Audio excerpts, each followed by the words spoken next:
What is morality? The question here is not which morality should man follow, but rather, what does it mean to follow a morality? What is the moral need in mankind, such that we should have all of these competing ideas about morality in the first place? Without conceiving of any particular moral code, can we come up with a principle, a general principle, to explain man's creation of moral codes in and of itself, assuming, of course, that they are created and not handed down from on high? This is a central question in Nietzsche's philosophy, and it's as an answer to that question that we're going to first seriously examine a very famous idea of Nietzsche's, which is the will to power, because having dug deeper and deeper in our inquiry into morality, eventually you have to hit bedrock, right? And for Nietzsche, the bedrock of reality is will to power. And by the end of this episode, hopefully I'll have conveyed to you what that statement means. We've talked quite a bit about morality leading up to this episode, to the point where you might be wondering how it could be that there's more to say about any of this. But to that I would just simply say, we will not exhaust the topic even here. But just to briefly recap, we've discussed Nietzsche's rejection of morality as premised on supernatural premises, and how he believed that our modern morality was still based on these supernatural premises. We've considered how Nietzsche approached morality from more of a descriptive lens than a prescriptive one, at least when it comes to many of his big ideas concerning morality, such as the master and slave morality. Those two forms of morality, they're classifications of different supertypes of morality. And so to call something master or slave morality is a descriptive statement. We've also discussed how Nietzsche tended to view the human being as primarily driven by instinct and passion, and how our intelligence, our restraint, our moral codes, everything about man which we consider good and noble, derives from baser origins in human biology. And since reason is not a supernatural force, and the ego is not a magical thing, such as a soul created by God, we can even identify the voluntarily governing free will as yet another prejudice we've inherited from supernatural origins. So from this viewpoint of a purely descriptive perspective on human beings and human behavior and human actions and their consequences and so on, it's from this perspective that Nietzsche makes his judgments throughout his work about the moral codes of various societies and about the moral ideas of various philosophers and individuals. You may recall the passage I've cited, I believe, a few times from the Gay Science, aphorism number 354, in which Nietzsche says that consciousness developed because of the need for a collective net of communication between human beings, and that if we lived as solitary beasts of prey, we would not have needed consciousness. And furthermore, he says that language determines our conceptual horizons, that our thought is bounded within the cultural linguistic network that we are born into and raised in. And a core set of concepts within that network is morality. And this is why Nietzsche says that morality is the herd instinct in the individual, and that what most people experience as a moral intuition, or as the voice of their conscience, is actually enculturated rather than innate. And, Nietzsche's evidence for this is that an immoral act in our culture could have been performed by somebody from another culture with a completely clean conscience, such as the Spartans leaving malformed babies to die of exposure. What this all points to is morality as a voice of the collective, which is to say, morality is the power of the collective, which takes root in each individual and each of its constituent parts. And the form that this power takes is our moral sentiments. And so we might remember, just another final piece to this, the fragment we discussed from Nietzsche's notebooks in the 1870s, that for the community's morals to be imposed, what's necessary is that a feeling must be suppressed by a thought. That means if we have a feeling, a passion, a drive of some kind towards something something upon which the community has set its ban, then we bring before our mind's eye the consequence of breaking the moral code, and what might stop us from indulging in that is that we experience the fear of the power of the community. We can, and this is why it's a feeling being suppressed by a thought, because we have to be able to conceive of that later in the passage of time, something worse will happen to us. We have to be able to delay gratification or delay fulfillment of something, or to even cancel out the fulfillment of a desire if it doesn't fit with the community's morality. This is all rather, this is very, I would say, explanatory of many things, and yet we haven't quite gotten to the bottom of things, right? Because while we might understand how each individual comes to possess these moral sentiments, for all the means we've just discussed, even though they're created as what are effectively social constructs, we still haven't really given an explanation for the activity of moralizing itself. What is morality? Why is mankind a moral animal? These questions remain unanswered. And Nietzsche's answer for this is found in Zarathustra, in the section called The 1001 Goals. And I'm going to read Kaufmann's translation. Quote, Zarathustra saw many lands and many peoples. Thus he discovered the good and evil of many peoples. And Zarathustra found no greater power on earth than good and evil. No people could live without first esteeming. But if they want to preserve themselves, then they must not esteem as their neighbor esteems. Much that was good to one people was scorn and infamy to another. Thus I found it. Much I found called evil here, and decked with purple honors there. Never did one neighbor understand the other. Ever was his soul amazed at the neighbor's delusion and wickedness. A tablet of the good hangs over every people. Behold, it is the tablet of their overcomings. Behold, it is the voice of their will to power.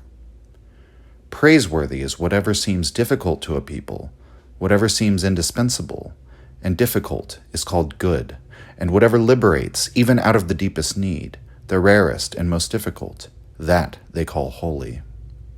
Whatever makes them rule and triumph and shine, to the awe and envy of their neighbors, that is to them the high, the first, the measure, the meaning of all things. Verily, my brother, once you have recognized the need and land and sky and neighbors of a people, you may also guess the law of their overcomings and why they climb to their hope on this ladder. End quote. And skipping a little further down into the passage, Zarathustra continues, quote, Verily, men gave themselves all their good and evil. Verily, they did not take it, they did not find it, nor did it come to them as a voice from heaven. Only man placed values in things to preserve himself. He alone created a meaning for things, a human meaning. Therefore he calls himself man, which means the esteemer. To esteem is to create. Hear this, you creators. Esteeming itself is of all esteemed things the most estimable treasure. Through esteeming alone is their value, and without esteeming, the nut of existence would be hollow. Hear this, you creators. End quote. So, first thing here, when Zarathustra says he finds no power greater on earth than good and evil, I think that's one reason why it's a bit tongue-in-cheek when Nietzsche calls himself an immoralist, for example. Because the way that Nietzsche is an immoralist is in his willingness to violate his own community's moral assumptions in the course of his psychological investigations of mankind.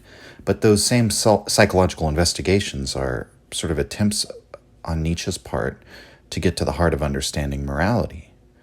And his project ultimately here is not to call morality itself bad, or to regret or lament the existence of this or that cultural morality that has existed or does exist.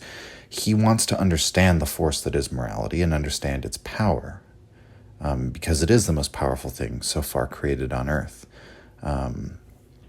And what he says the core of morality is, speaking here of morality as such, of the human capacity for moralizing, It's self-overcoming.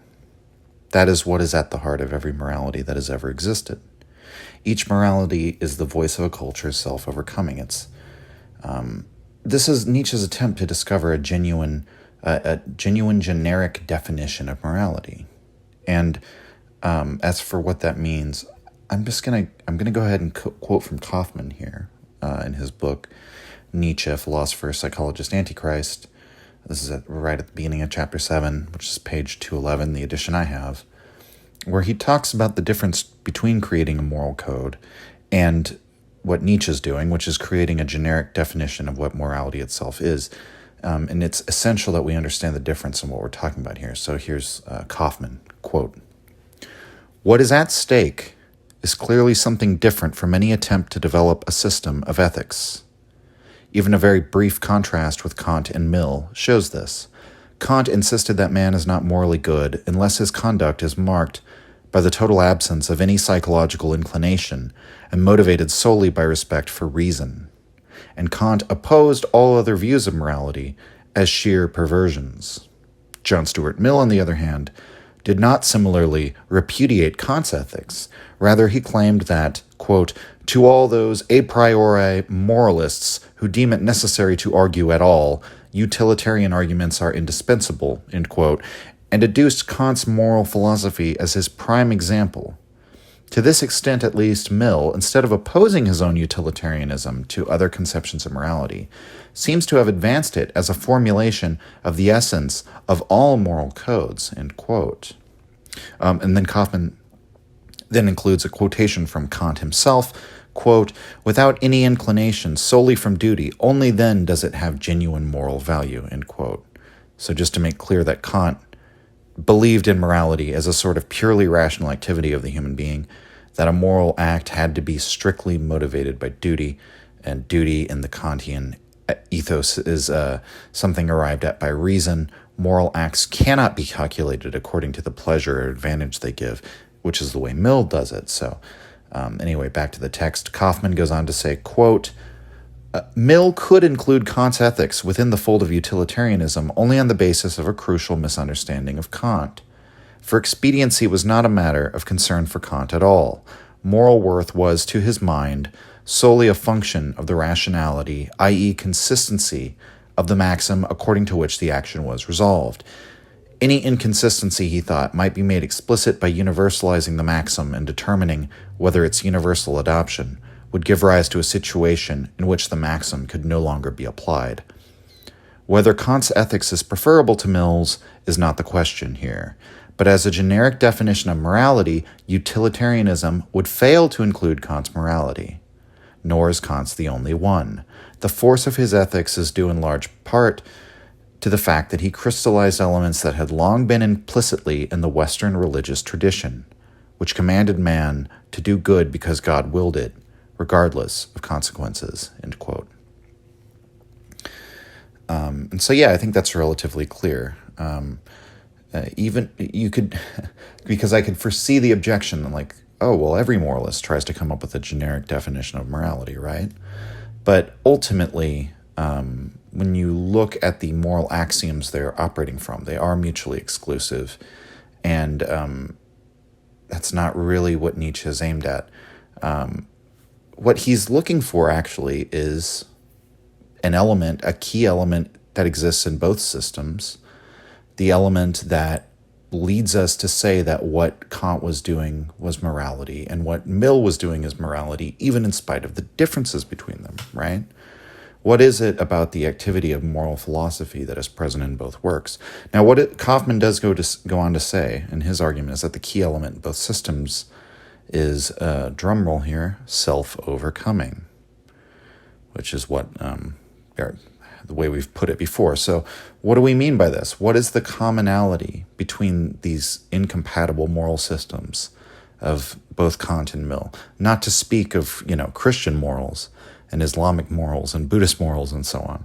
What is the thing that they're all doing, even as each system, which is individually produced, can be reasonably said to be in competition and contradistinction to all the others, right? So that activity in the Nietzschean argument is striving to overcome oneself, which means to withhold some instincts or drives. Because remember, your instincts and your drives are you. They are inherent and inborn in the individual. So withhold those from being fulfilled, which means emphasizing some drives and diminishing or canceling others. It means setting bans and taboos on certain behaviors while making others prestigious or praiseworthy. This is what we mean when we're talking about self-overcoming. The individual strives not to preserve him or herself as they are, just as the community that applies the moral code is not striving to preserve itself exactly in the same form either. What morality is aimed at is not self-preservation, but self-perfection in Nietzsche's view. One aims to discard their current imperfect form in favor of something which is more refined, stronger, healthier, and ultimately more powerful. And so this is Nietzsche's explanation for morality then, through things like asceticism, through denying oneself short-term pleasures and blind impulses, or through devotion to duty, or through cultivating patience, through all of these things which are part of the moral activity of society. Morality has been mankind's attempt to become something greater than it is. It's not, contrary to what many moralists have claimed today, like an outflow of the urge to self-preservation. In Nietzsche's view, it's quite the opposite. It's the urge of becoming.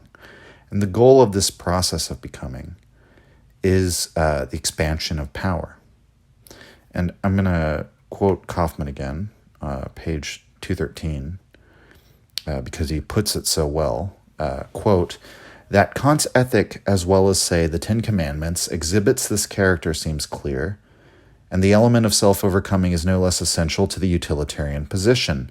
The force and plausibility of utilitarianism are inseparable from its insistence that the individual must overcome himself and subordinate his own interests to those of the greatest number. In so-called primitive moral codes, too, the element of self-control and the disciplining of the inclinations is invariably present.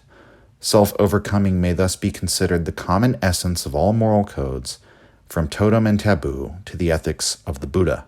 End quote. And a little further down, Kaufmann says, quote, "Nietzsche's position can be established more firmly by considering the form a moral code would have to take to elude his generic definition. Such a code would not place any restraint on the individual and would have to permit him to act on impulse. While this position is conceivable, it would be in accordance with common usage to refuse to call it moral. A man who adopted it might state his case thus: I repudiate morality and prefer to act on impulse." End quote. So where does this lead us? So morality is self-overcoming. What does that mean? What is being overcome? Impulse. Impulse is overcome. By what, though? By man's reason? Well, no. If you recall from past episodes, reason is not considered a governing force to Nietzsche, but rather is itself an instrument of man's will. Logic, the intellect, and the passions, all of these are manifestations of the same thing, which is the will. And since the will, the way that it manifests in our experience is as impulses, which are themselves reducible to this will, this means that impulse must overcome impulse, which means the will must overcome the will. That's why it is self-overcoming. And to what end? To become something greater, which is to say, to become something more powerful. If this feels all rather abstract at this point, then I'd say I'll try and bring it down a little more to earth in terms of man's existing moral systems. So Nietzsche roundly criticizes asceticism and genealogy of morality. Asceticism, of course, being, the priests and the religious devotees of the major religions who denied themselves all sorts of earthly things, like they took celibacy vows and ate, just the simplest, flavorless foods, subsisting on barely anything, and spent all their time meditating or in contemplative prayer or whatever. Or, even in the more extreme examples, there's like self-mortification practices and fasting and all of that. So Nietzsche criticizes asceticism and genealogy of morality He calls it the impulse for cruelty directed inward, directed at oneself. But he also says in the final aphorism of that book that if not for the ascetic ideal, man's life would never have acquired meaning, and man would never have risen above the other animals. So what this means is that without the moral pressure of religions, and remember, religious taboos were the original form of morality. Without the moral example of the priests and the saints and these moral taboos, without this spiritualization of the overcoming of the impulses, Nietzsche says we never would have developed reason. So why does he say that? Well, it's because the community's power depends on the individual being able to suppress their feelings with thoughts, as we've said, by thinking out his actions and recognizing, when you're thinking, hey, I might want to just take this food without paying for it because I'm hungry and I'm bigger than the guy who owns it, right? That's a blind impulsive behavior. And in the long term, that kind of behavior, that won't work out for the community if everyone behaves that way. And so this is done, the suppression of that kind of feeling, that kind of desire fulfillment, just saying, I want this, I'm going to take it. That suppression is done by the community making those actions bad or sinful and threatening the individuals who do the bad actions, and thus compelling the individuals to have to remember themselves, to remember the community's morals and withhold gratification, as we've gone over before, to withhold from the fulfillment of their desires. And so this creates a pressure for the development of self-knowledge and for the capacity for delayed gratification. And so those are human capacities which are shaped by morality. And somewhere in the application of those, you have a pressure to become reasonable.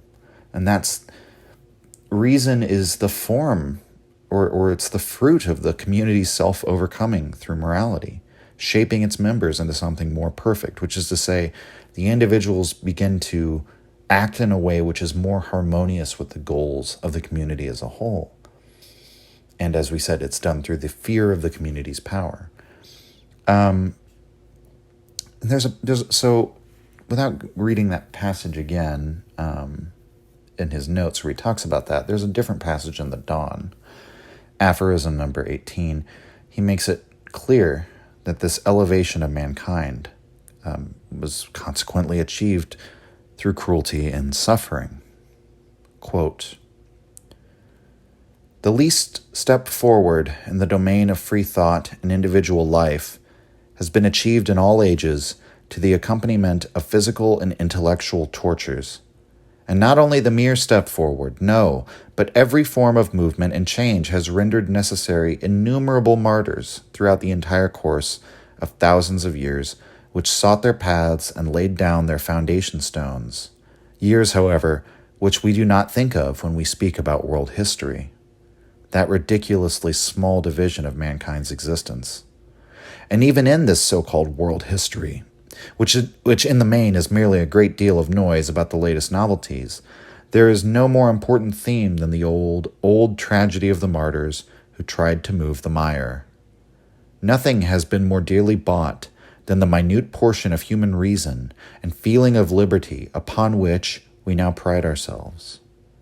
But it is this very pride which makes it almost impossible for us today to be conscious of that enormous lapse of time preceding the period of world history, when morality of custom held the field, and to consider this lapse of time as the real and decisive epoch that established the character of mankind, an epoch when suffering was considered as a virtue, cruelty as a virtue, hypocrisy as a virtue, revenge as a virtue, and the denial of reason as a virtue, whereas, on the other hand, well-being was regarded as a danger, longing for knowledge as a danger, peace as a danger, compassion as a danger, an epoch when being pitied was looked upon as an insult, work as an insult, madness as a divine attribute, and every kind of change as immoral and pregnant with ruin.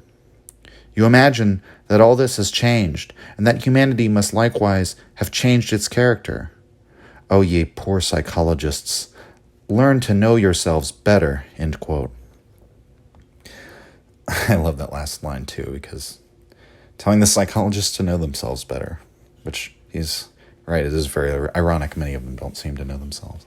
So this is another example of Nietzsche differing from Enlightenment thinkers on the origin of reason, and by extension on the origin of moral values.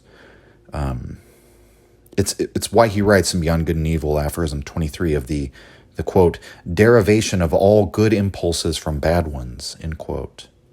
And we've discussed this a great deal throughout the podcast already, but there's this repeated refrain in Nietzsche, not to be swindled by the false idea that what is rational must be essentially different from what is irrational in mankind, but rather what is rational in us is a development or a product or perhaps a refinement of irrational processes, that every ounce of human decency, of humaneness, of charity, of mercy, of the capacity for self-sacrifice and the ability for true compassion and empathy, everything we admire in people may in fact be a direct offshoot or growth from this root system of cruelty, suffering, proud unreason, and or proud ignorance, tyrannical impulses, and at the very, very bottom of it all, the will to power. And so Nietzsche writes in Beyond Good and Evil 229, quote, almost everything we call higher culture rests on the spiritualization of and giving depth to cruelty, end quote. And so this is an avowedly and intentionally subversive assessment of human morality. And it comes out of Nietzsche's determination to reject the Darwinist idea, or we might even say like the popular conception of Darwinism, which is the idea of a self-preservative instinct at the bottom of human motivations, and to reject Kantian ideas of reason as the driving force of human action, to reject even Hegel and his idea of this instinctual drive towards freedom. This is because even though Nietzsche saw the similarity of his will to power to the Hegelian instinct towards freedom, Nietzsche is very aware of the double meaning of words and the power of connotation and of the human tendency to conflate multiple concepts under a single term. And I think he chose to intentionally give a hard-nosed, tough-to-swallow conception, or to give those connotations when describing the driving force of mankind, because I don't think, and I don't think Nietzsche thought that the will to power will inevitably lead to freedom for individuals or for whole peoples, the way Hegel did, but rather to domination and to submission and to conflict. And so he chooses not to associate his grand unifying concept for explaining human motivation with the instinct towards freedom. It's why he writes in Genealogy of Morality, Book 3, aphorism 19, quote, why stroke the hypersensitive ears of our modern weaklings, end quote. I'm going to go back to Kaufmann here, same chapter, where he sort of brings out, I guess, some of the philosophical disputes maybe that play out in the background of Nietzsche's ideas here. And so he asks, quote, why Nietzsche would not accept the traditional dualism of reason and impulse? The answer is to be found not in sheer perversity, but in Nietzsche's method. His monism was not derived from ratiocinations about Schopenhauer's metaphysics. Rather, he did not consider it legitimate to accept unquestioned the traditional belief in the supranatural status of reason. Having questioned God, he felt obliged also to question the supernatural origin of reason. Empirical studies, moreover, had led him to assume that all human behavior could be explained in terms of the will to power. His own psychological observations, coupled with historical studies, especially of Greek and Renaissance culture, both perhaps under the influence of Burckhardt, and augmented finally by a sketchy knowledge of the natural sciences, had convinced Nietzsche that, quote, the will to power is the most profound fact to which we penetrate, end quote. Now he concluded that not only our passions, but also our intellect might well be interpreted as an instrument of the will to power. Intellect, reason, spirit, or Geist in German, all seemed to him to be manifestations of the same basic drive to which our passions were reducible, end quote. So notice something else here which is very important. Nietzsche presents knowledge, as we said, as something invented by mankind to serve its will to power. Reason is this faculty which is produced out of the self-overcoming of morality, the social life, and the demands of the social life. The selection pressures determine which groups are going to reproduce themselves and which ones will not. And so over time, these moralities take shape according to the needs of these various world cultures as a manifestation of this drive towards self-overcoming, without which life can't really, the concept of life doesn't even make sense, right? And so as a result, we now have these instruments such as conscious awareness and self-reflection and so on, in order to act as this organizing force for one's drives. And so again, as Kaufmann says, he doesn't fall into this simple dualism where reason must dominate the passions, or as Schopenhauer would have said, we must use the intellect to negate the will to live. Rather, in Nietzsche's philosophy, as we touched on before, one of the means of doing this is sublimation, of organizing one's drives, or rather engaging in moral self-overcoming. We talked about that in episode 9, The Wisdom of the Body. You cancel a drive by channeling its energies into something else. So you redirect the vehemence of one impulse into another activity. This is like, if you believe that people have an inherent urge to physically fight and conquer and kill, you could channel that urge into an athletic career and dominate your opponent through competition rather than by actual warfare. Or you could take the urge to acquire social power. Maybe you have a domineering urge to wield power and influence. Maybe there's some personality types who apply that to becoming, say, an expert in the sciences. You gain social prestige by other means. And so there are other methods too, other than sublimation, that Nietzsche talks about. Even though sublimation, I would say, and I think Kaufmann argues, is the main one, but he talks about spiritualizing a drive. Perhaps an example of this, you place certain restrictions or limitations on the satisfaction of a drive while simultaneously making it holy. And so we might consider the rituals at the Temple of Eleusis, where ancient Greeks would go and eat magic mushrooms and get incredibly drunk as a means of effecting ego death. They didn't think it was socially acceptable to get drunk and do mushrooms all the time. This was a sacred activity that was done on a yearly basis. And so that's one way of containing or dealing with a drive, right? The drive to dissolution or ego death or what have you is satisfied within this, the restrictions and limitations of this ritual context. Or you could castrate a drive. That's how the Christians, for example, handled sexuality. So Christianity regards the sexual impulse as sinful and only acceptable as a means of procreation. And even then, that's the next best thing to celibacy. In the words of Paul, better to marry than to burn, right? And so the Christian ascetics completely cut off the sexual impulse from being fulfilled in any way, whatever. So Nietzsche tends to think that's an unhealthy way to manage a drive. But nevertheless, it's still a method. And there is that passage, the 6 ways of dealing with the vehemence of an impulse in the Dawn that we talked about last time, or I guess a couple episodes ago now. And so this is the situation, to briefly recap. Reason as a tool of self-overcoming. It's developed through this perfection of man that was affected by the group and by the imposition of morality on human beings.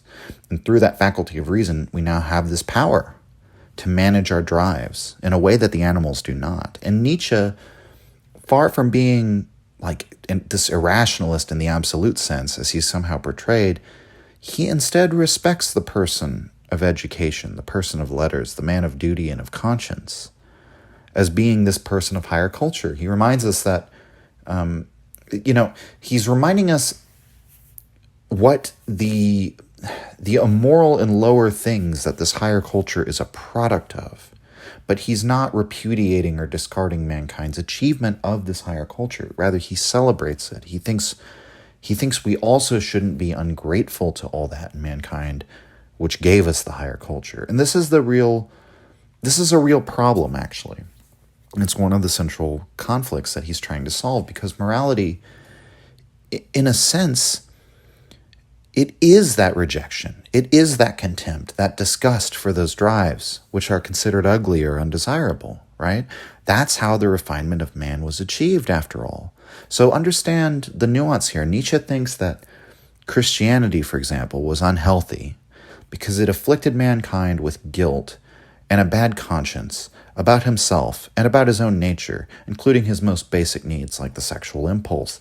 And as such, it demanded these pathological responses to the passions, such as castrating those passions, which means cutting them off entirely, which has all these bad effects on the psyche. But this same underlying tendency, which was, we could say, exaggerated to such a great degree in Christianity, it exists in all moral systems, at least to some degree, which is to employ guilt or bad conscience to motivate human behavior as a means of perfecting people. And so Nietzsche writes in Genealogy of Morality, this is Essay 2, Section 18, quote, and when he says, sorry, I'm not quoting yet, he says this whole phenomenon, the phenomenon he's referring to is bad conscience, aka guilt. So, quote, "We must be wary of thinking disparagingly about this whole phenomenon because it is inherently ugly and painful. Fundamentally, it is the same active force as the one that is at work on a grand scale in those artists of violence and organizers, and that build states, which here internally and on a smaller, pettier scale turned backwards, in the labyrinth of the breast, as Goethe would say, creates bad conscience for itself and builds negative ideals. It is that very instinct for freedom, put into my language, the will to power, except that the material on which the formative and rapacious nature of this force vents itself is precisely man himself, his whole animal old self." End quote. And then I'm going to skip a little further down in the same passage where Nietzsche says, quote, "This uncanny, terrible, but joyous labor of a soul, voluntarily split within itself, which makes itself suffer out of the pleasure of making suffer, this whole active bad conscience has finally, we have already guessed, as true womb of ideal and imaginative events, brought a wealth of novel, disconcerting beauty and affirmation to light, and perhaps for the first time beauty itself. What would be beautiful if the contrary to it had not first come to awareness of itself? If ugliness had not first said to itself, 'I am ugly'?" End quote. And so, this is a difference. This is perhaps the terminology one could use to distinguish Nietzsche from Hegel, which is to say Nietzsche always emphasizes the negative aspect of overcoming. He emphasizes the need to reject and to come into conflict and to annihilate resistance. That is the language he chooses to frame his principle for explaining human behavior. Whereas someone like Hegel, imagines that mankind is always struggling towards some sort of self-realization and tends to think in terms of the entire monistic unit, right? The whole picture. Whereas Nietzsche emphasizes that every individual manifestation of power will eternally demand the overthrow of other powers. And so this conflict, this overcoming is endless. Self-reflection and knowledge are as much manifestations of the will to power as every other aspect of mankind. And rather than being a goal of a dialectical process, they can disappear just as quickly and as easily as they emerged. And so Nietzsche, he recognizes the necessity of morality as a force to shape mankind. This is why Zarathustra recognizes good and evil as the greatest power. But Nietzsche's project, he doesn't want to refute morality. He wants to overcome morality. As we discussed in past episodes, he has his prediction for the extra-moral age of mankind. Overcoming morality does not mean simply to reject it, but rather in this case it involves the total comprehension of morality, the total perception of what morality is, and by understanding that morality is ultimately driven by this need for self-overcoming, what if we could then perhaps measure all the forms of morality, all the forms that morality has taken in human culture? What if we could measure all these individual moralities against the same principle, the principle of self-overcoming? And so when you hear people talk about the revaluation of all values, this is the basis of that idea. And it brings us to a strange place because in one sense, Nietzsche here is being as descriptive and detached and objective about morality as one can be.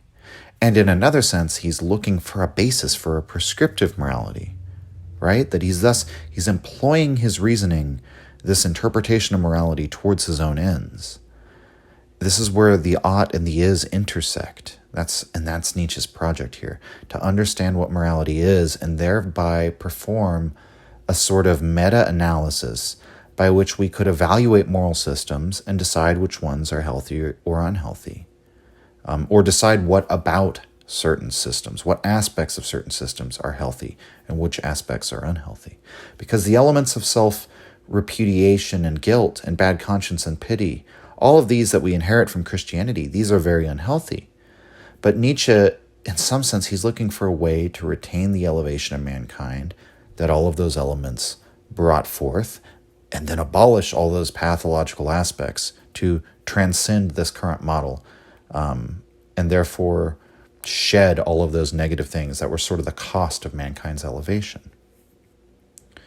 In the Dawn, aphorism number 202, this is a section I actually quoted at length from in one of our past episodes, but Nietzsche writes, quote, "Let us free the world from this idea of sin, and take care to cast out with it the idea of punishment," end quote. And in Genealogy of Morality, Essay 2, Section 19, he says, quote, "It is a disease, the bad conscience, that is not subject to doubt, but a disease like pregnancy is a disease," end quote. I think that's an incredibly informative metaphor to use. The sense of guilt used by religious morality to elevate mankind is perhaps the birth pangs, the pain of which something out of which something new can be born. And perhaps this thing that shall be brought forth is this new age of the extramoral man, as Nietzsche talks about elsewhere. And so I hope it's clear by now, it's not enough to simply say that Nietzsche was an amoralist or an immoralist, or that he critiqued morality or what have you, even though Nietzsche himself is guilty of this kind of talk, because what he is actually doing is to so thoroughly penetrate into the reality of morality and moral thinking in order to produce a generic definition, a general understanding of it, to perform this meta-analysis and then evaluate moral systems according to whether or not they're facilitating self-overcoming and in a healthy manner or not. And what we mean by a healthy manner is whether the morality promotes self-overcoming in a way which is not self-destructive, because you can badly manage your impulses and end up pursuing a self-destructive course on either the group level or on the individual level. And so another difference between this type of philosophical activity and the work of moralists like Kant or Hegel or Mill is that Nietzsche advances no systematic theory of values. And he also does not hold that he alone has discovered the moral code which would be sufficient for this self-overcoming for all of mankind. Rather, to quote William Blake, one law for both the lion and the ox is oppression.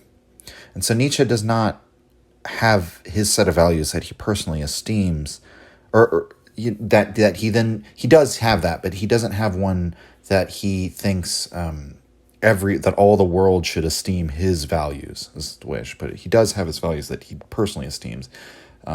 He doesn't think they should be universalized.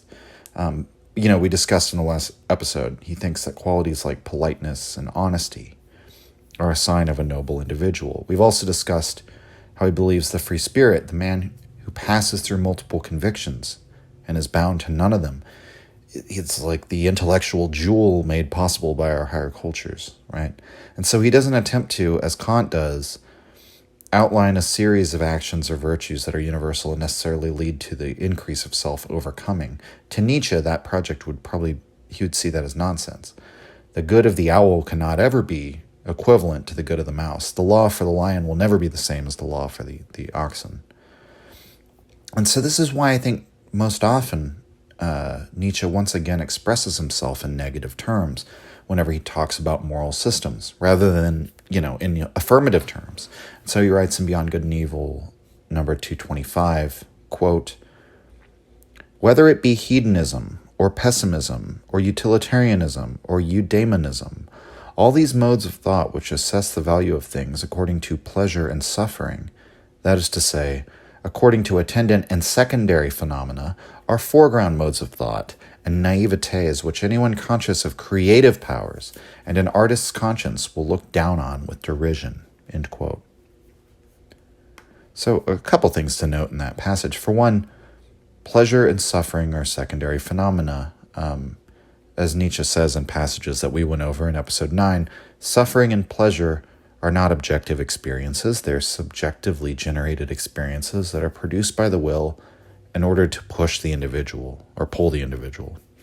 And so again, since will to power is the key concept behind all human motivation, pleasure and pain exist so that the individual may overcome themselves, and they don't exist as an end unto themselves. Pleasure and pain are instruments to motivate you and not the goal in and of themselves. And so secondly, here in this passage, also notice he says, it's those with creative power who will easily recognize these theories of utilitarianism or hedonism or pessimism as oversimplified and superficial explanations. The creative person recognizes this because overcoming is just as much of a creative process as it is a destructive process. And so while you may recognize, there's plenty of similarity here to the theories of evolution by natural selection, again, Nietzsche is staunchly against the idea this has anything to do with preservation. He thinks it's about everything except that. The caterpillar gives up its existence as a caterpillar to become a butterfly, something even more, beautiful. And parents who will sacrifice their lives to protect their children, or the salmon sacrifices its life as it, wears itself down to a pulp, swimming up a river to spawn. And people too, sacrifice things like their sexual impulse if they go and take a vow of celibacy, or their impulses for desire fulfillment. All these things people sacrifice in pursuit of asceticism, whether, that takes the form of becoming a fakir or a monk or a guru or whatever. And Nietzsche believes this is driven by the same underlying longing to be reborn into a more perfect and more beautiful form. What is the ultimate power? What is the ultimate elevation of man? Eternal life, immortality. And so while it may have been a mistake to aim for this insofar as the world beyond isn't real, and all the effort poured into attaining morality that way could be seen as basically just like pouring one's life force off into a funeral urn, on the other hand, it was a means of instruction for mankind in the art of self-overcoming. And the people today who still possess a talent for this, Nietzsche says, are the artists and the philosophers, the souls which still possess a creative spark. He thinks these types will have it in them to overcome the old morality, which means to perfect it into something new, something beyond all those old pathologies. And his vision is for something extra moral. And this can never be the same kind of project as that of the Kantian, though, because it's so defiantly anti-universal in accord with the underlying principles of will to power, because will to power is fundamentally, and self-overcoming is fundamentally, a drive to be different, to make oneself stand out, to make judgments and distinctions, and to become something beyond what one is, and to constantly expand and overcome. And so it's conflict, it's inherently conflict. And so you may recall the episode we did on Heraclitus. This is where I think there is a commonality in Nietzschean thought and Heraclitean thought. Strife is justice, war is the father of all, and there's a single unifying principle behind everything, right? So you can go back to that episode 5, if you haven't heard that or interested in that. There's an excellent passage in Thus Spoke Zarathustra where Nietzsche has Zarathustra relate a conversation with the personification of life itself. And life taught all its secrets to Zarathustra, which are essentially that will to power is life, and life is that which must overcome itself. So this is in Book 2 of Zarathustra, which I believe it's the 12th part. Quote, "And life confided this secret to me. Behold, it said, I am that which must always overcome itself. Indeed, you call it a will to procreate, or a drive, or an end, to something higher, farther, more manifold. But all this is one, and one secret. Rather would I perish than forswear this. And verily, where there is perishing and a falling of leaves, behold, there life sacrifices itself for power. That I must be struggle and a becoming and an end and an opposition to ends. Alas, whoever guesses what is my will should also guess on what crooked paths it must proceed. Whatever I create and however much I love it, soon I must oppose it in my love, thus my will wills it. And you too, lover of knowledge, are only a path and a footprint of my will. Verily, my will to power walks also on the heels of your will to truth. Indeed, the truth was not hit by him who shot at it with the word of the will to existence. That will does not exist. For what does not exist cannot will. But what is in existence, how could that still want existence? Only where there is life is there also will. Not will to life, but, thus I teach you, will to power." End quote. And so there we have it. This is the summation of everything we've talked about up to this point. Morality, the drive to seek truth, all the activities of human life, they're all will to power. Will to power walks at the heels of everything we do. It's a force that's synonymous with life, and life itself, it's always willing to squander even that which it loves in order to serve what it loves most of all, which is the thing that makes loving possible, esteeming possible, which makes valuing even possible, which is will to power. And so what life loves the most is to overcome itself, to engage in this never-ending activity of self-perfection and the creation of power and beauty, and to squander what came before in the pursuit of even greater things. And so while this definition is fairly poetic, probably a bit too poetic for the scientifically minded amongst you, this definition essentially works, I would say, as a description of evolution by natural selection, as we understand it. I see no contradiction in the doctrines there. And so, in any case, this definition and this anchoring of Nietzsche's moral system, if we can even call it that, with self-overcoming, that's led to some arguments over the years amongst philosophers and scholars, because Nietzsche's explanation here can be taken as monistic, which is to say using one force or one principle to explain all phenomena, which may seem odd because it's Nietzsche, and he always seems to be questioning simple explanations. But he says, for example, that Schopenhauer is using the wrong principle, because that's a reference to Schopenhauer was saying, when you tried to hit the target with the arrow marked with the will to exist, or with the will to live, that's Schopenhauer's principle of what he says is behind all life.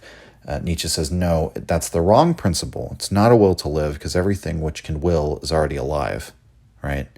So it's the will to power, which is far more explanatory, because it even explains behaviors in which sacrifice or self-destruction are involved.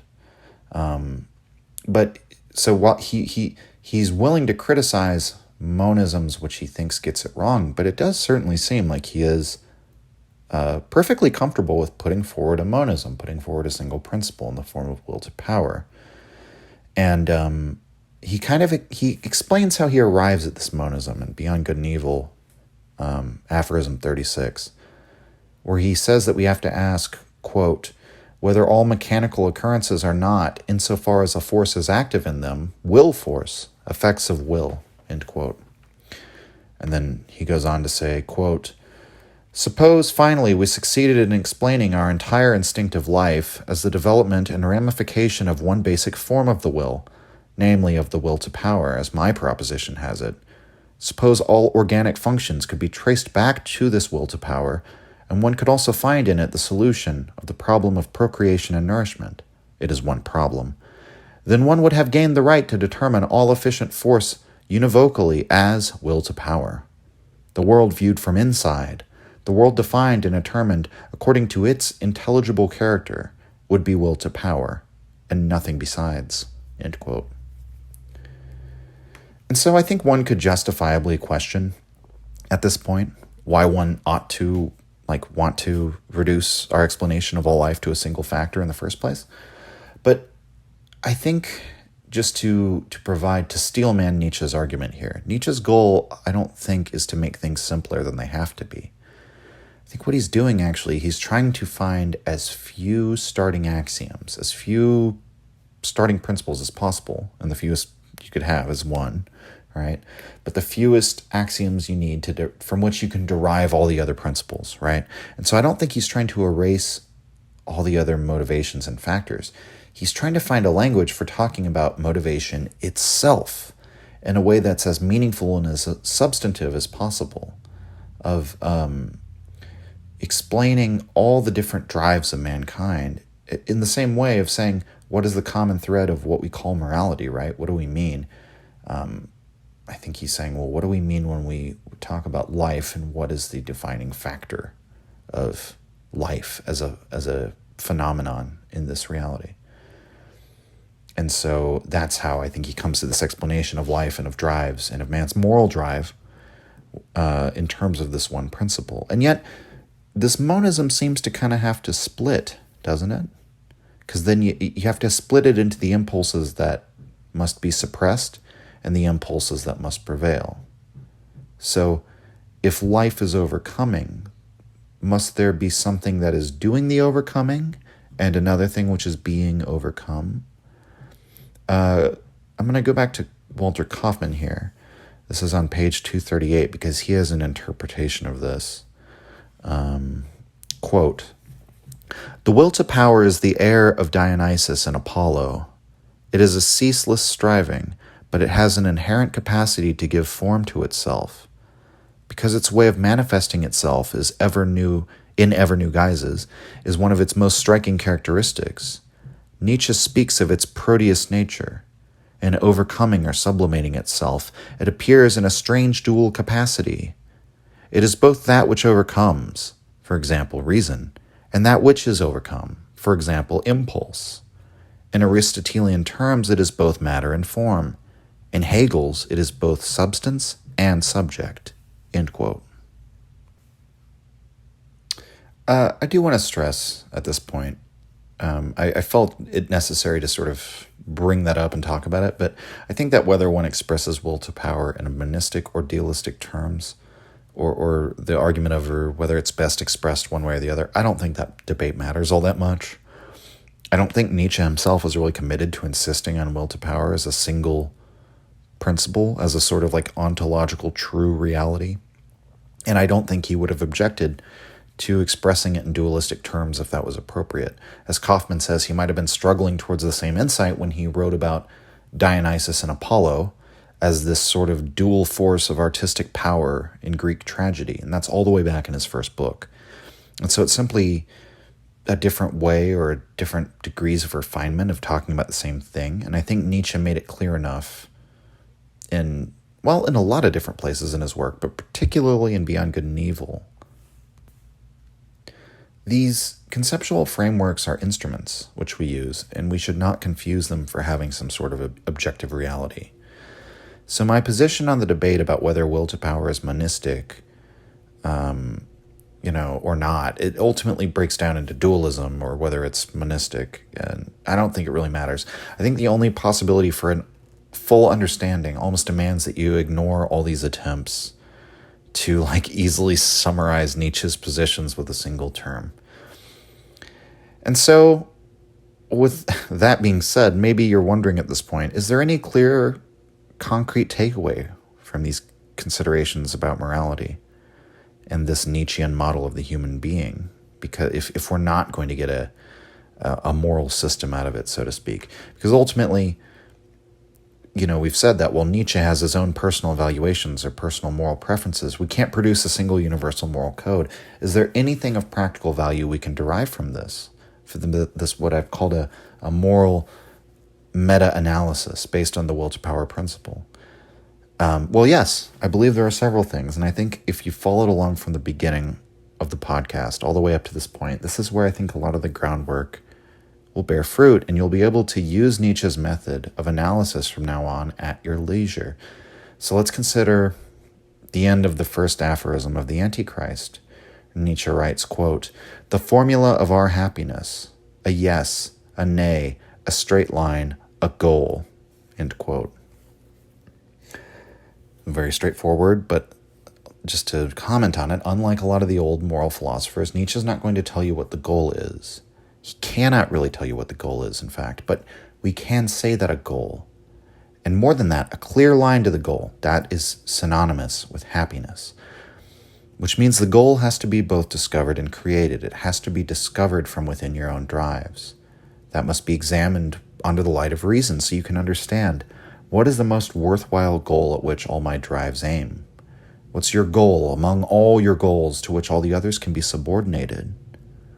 Nietzsche is saying, find that, and then don't be afraid to say definitively and stubbornly, yes, this goal, not the others. The others are secondary, superficial, and unnecessary compared with this, my ultimate goal. So for you, that could manifest as anything: the desire to have children, or to have a successful career, or to be an artist, whatever it is.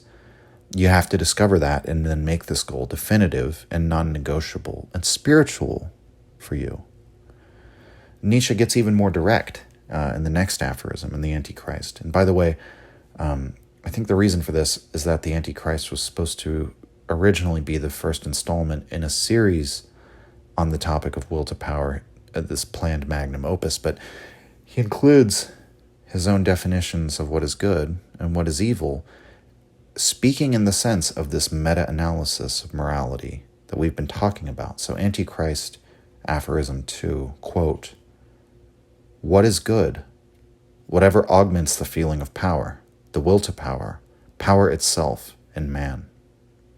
What is evil? Whatever springs from weakness. What is happiness? The feeling that power increases, that resistance is overcome. Not contentment, but more power. Not peace at any price, but war. Not virtue, but efficiency. Virtue in the Renaissance sense. Virtue. Virtue free of moralic acid," end quote. So the goal is virtue, but it's virtue freed from moralic acid. Again, we have to juggle these multiple uses of terms here, because what he's talking about is virtue liberated from these pathologies of things like guilt and bad conscience, even though those things were the birth pangs of all the grand opportunities for man that lie before us now. And so now that we have the understanding that all morality was really, deep down, it was this self-overcoming, we can cut through all the false explanations that past moralists offered and go straight to the deepest level. What is good? What is happiness? And Nietzsche says it's overcoming resistance, and it's the expansion of power. We can then use those measurements, these guiding ideas, to evaluate world historical moral systems, and we could even diagnose them, so to speak. So Nietzsche explains how one does this in Twilight of Idols, Morality as Anti-Nature, number 4, quote, "I reduce a principle to a formula. Every naturalism in morality, that is, every healthy morality, is dominated by an instinct of life. Some commandment of life is fulfilled by a determinate canon of shalt and shalt not. Some inhibition and hostile element on the path of life is thus removed. Anti-natural morality, that is, almost every morality which has so far been taught, revered, and preached, turns conversely against the instincts of life. It is condemnation of these instincts, now secret, now outspoken and impudent," end quote. So what he means when he says that anti-natural morality is what every morality teaches and reveres, I think what he's pointing to is that every morality has, in its striving for the perfection or elevation of mankind, damaged mankind in the process. And I think he perhaps he would exclude some ancient moralities from this. I think he's referring more to the dominant moralities of today in the past couple thousand years, the moralities of the major world religions. Because there's always been some element that has denied the world or denied the passions. Not mastering these passions out of this healthy, this good, noble conscience that the Greeks did, or as Nietzsche perhaps imagined they did. But there's always the element of making man sinful, right? Of nourishing these negative and self-defeating elements of the psyche, like vindictiveness and pity and so on. And so to continue, what all the things that brings up, whereas perhaps before you might see Nietzsche's rejection of things like vindictiveness or pity as arbitrary or as mere preferences, we now see how these positions of Nietzsche's flow forth from this meta-analysis of morality. He's not just arbitrarily attacking these aspects of Christian morality. He's diagnosing them as unhealthy, which is to say self-undermining, not conducive to the self-overcoming, which is what morality itself is supposed to aim at. There's an excellent post on the Nietzsche subreddit, which is included in the wiki there, which I recommend you go check out. It's by Lebensmaler. It's called the Polysemy of the Word Morality in Nietzsche's Writing. And he shows in that post there's at least 4 different ways Nietzsche uses the word. So there's like the individual's morality. There are culturally specific types of morality, so such as we might say Christian morality, English morality, European morality. There are supra-historical classifications of morality, such as the master and slave morality. And then there's morality itself. And so we can understand Nietzsche might use the term morality in one sense, which is a very negative sense. For example, in The Gay Science 116, quote, "Morality trains the individual to be a function of the herd and to ascribe value to himself only as a function," end quote. So what is Nietzsche talking about in that passage? He's describing the power of morality as it acts upon the individual according to its function of serving the self-overcoming of the community, of the whole community, which is the herd morality, right? So that's achieved by making the individual and his many drives into mere functions. So if you're an individualist, as many Nietzscheans are, you probably look at that passage and you would say morality, just as a concept, he just says morality, right?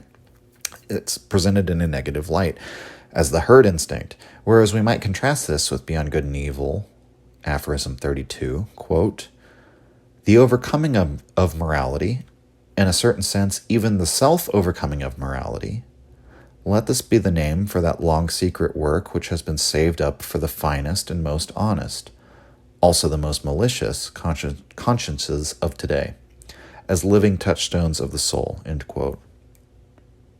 And so here Nietzsche's talking about morality in a way that doesn't make the moral project seem negative or a herd instinct, but the work of the most noble type of individual, the finest and most honest and also malicious consciences of today. Sorry, I butchered that word twice in a row. But rather than merely accepting the community's morality as by the herd instinct, the independent spirit perceives morality for what it is, and it works towards morality's own overcoming. And this is because the free spirit recognizes that self-overcoming is his nature as the living thing, and thus determines that the very thing to be overcome next was once the most powerful force for overcoming. So this is why people can often get confused about Nietzsche's moral positions, because on one level, he's exactly the immoralist he purports to be, and on another level, he's the most supreme of moralists. And that even that might still be a little difficult to understand, but maybe by analogy to Zarathustra, I could explain it. I can't remember at the moment if we've discussed it yet on the podcast, but Nietzsche explains in Ecce Homo why he chose Zarathustra as the prophet of his whole philosophy. And the reason he gives is that Zarathustra is said to be the figure who first distinguished between good and evil and set them apart as opposed in essence.